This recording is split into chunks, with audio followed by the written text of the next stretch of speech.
Hello people, how are you doing? Hope you're having a damn good day. Welcome back to the channel, and today we will be doing Pep Guardiola's 3-2-4-1 formation. Oh my god, they won the treble with this formation, guys.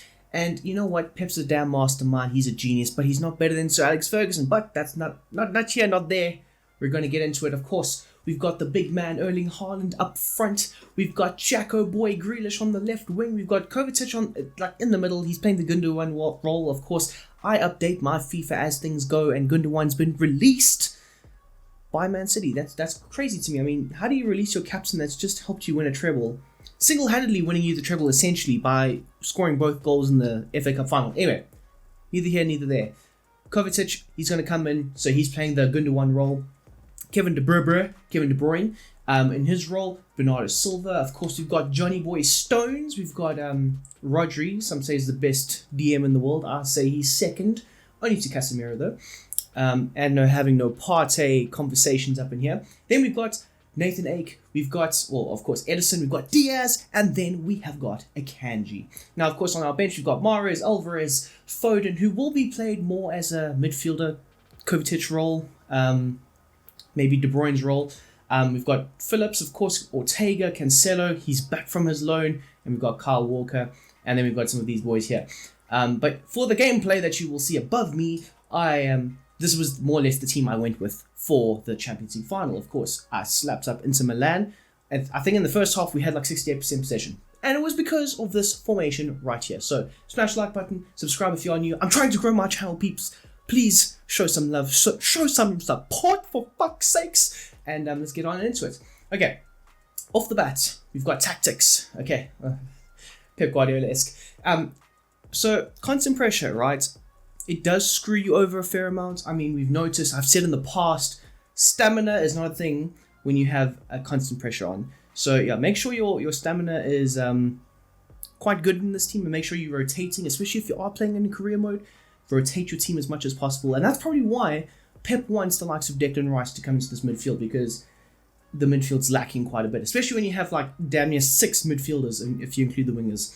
So constant pressure is on 6% width, 85% depth. You want them playing high up, pressing from the front. Erling Haaland, you better run and chase that motherfucker down. Anyway, so yes, 85% up, and yeah.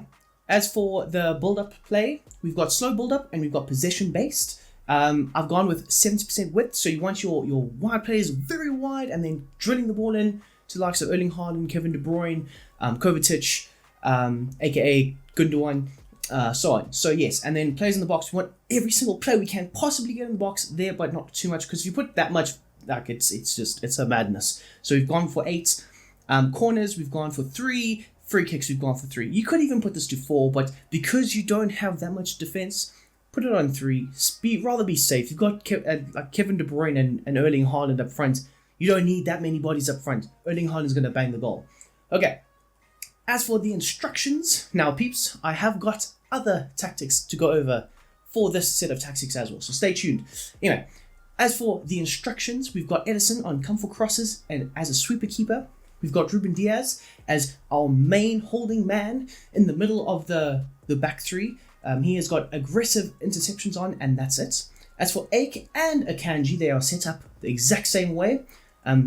Quite nice, mirroring each other, some might say.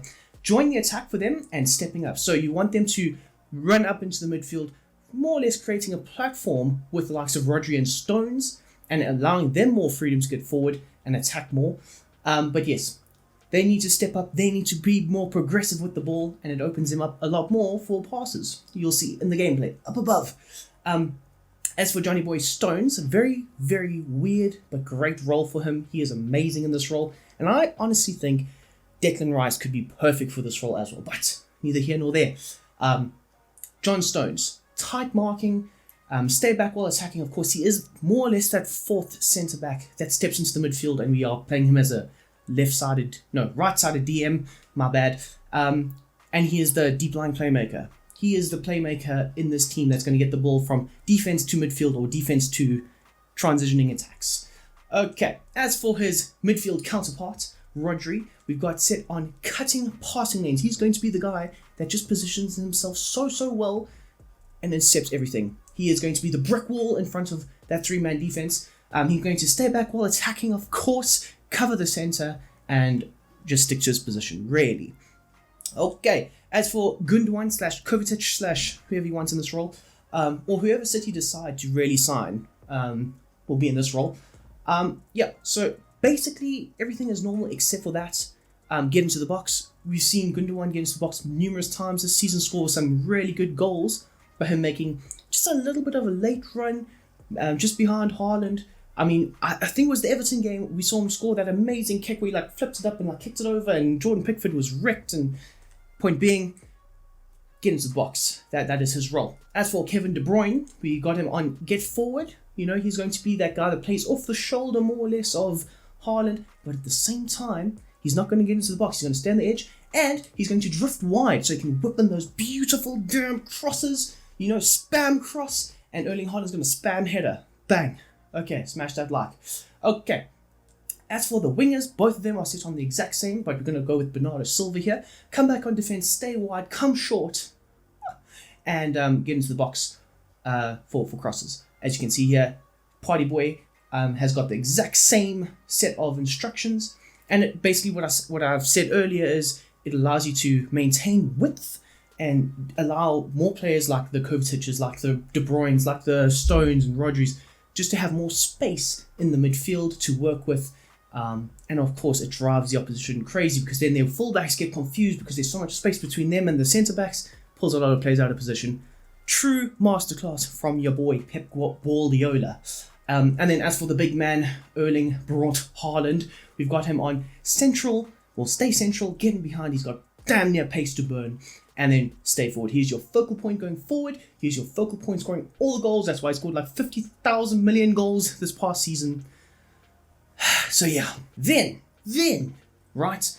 Now, I have said that this consumes a shit ton of energy. So, I have come up with a plan, or it's actually Pep Guardiola's plan.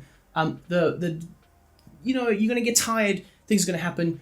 Your defense needs to be really well set. And if you find that you're losing the ball a bit too much and you need to more or less reset, bang, this is it. The 4-4-2 formation. Pep Guardiola, he took this from the 90s. Took this from Sir Alex Ferguson and the boys. Defending in a 4-4-2 block. Beautiful. Okay, so obviously it does mess up your players a little bit, so make sure it's set like this. But you're going to have Haaland as your striker. Centre forward is Kevin De Bruyne. Silva on the wing. Rodri, Kovacic, Grealish, Ake, Diaz, Stones, Akanji, and of course, Ederson. Anyway, so 4-4-2 formation.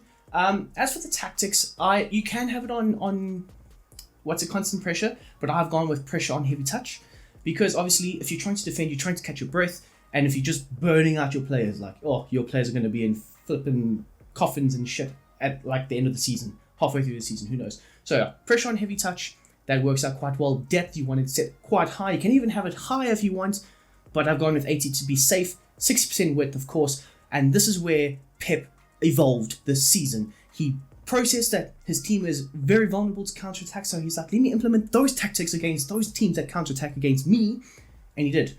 Fast build-up, forward runs. We saw against Real Madrid. I don't know if it was the first or the second game, but there were quite a few counter-attacks. We saw even against Bayern Munich. That was the one, actually, where they sat deep, they sponged up the pressure, and then Kevin De Bruyne and Haaland just worked their magic, and of course, Upamecano also helped quite a bit. But anyway, fast build-up, forward runs, sorry.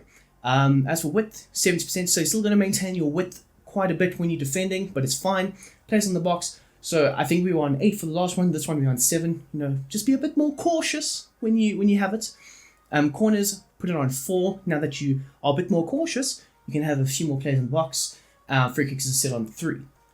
As for the instructions, of course, there's going to be very defensive guys, so stay tuned.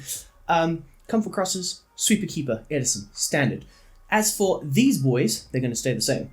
As for Ake and Akanji, they're both going to stay back while attacking, so they are going to be more or less big boy centre-backs, playing as wide players / fullbacks.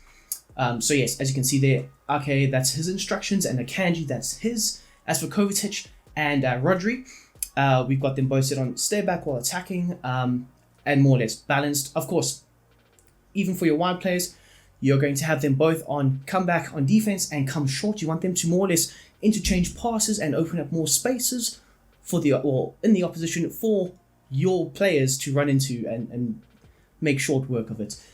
So yes, more passes in the midfield equals more space for Haaland and De Bruyne to work with. And then as you can see there on balanced crossing runs and normal interceptions. As you can see, a party boy Jack, more or less the same. Now, Kevin De Bruyne. He's going to be the focal point, more or less, drift wide and play as a false nine. That is his role. Come back on defense, of course, helping that midfield two of Kovacic and Rodri. But he's going to be the guy that more or less dips into the midfield, collects the ball and sprays it to Erling Haaland, who is going to run on and stay central and get in behind the defense.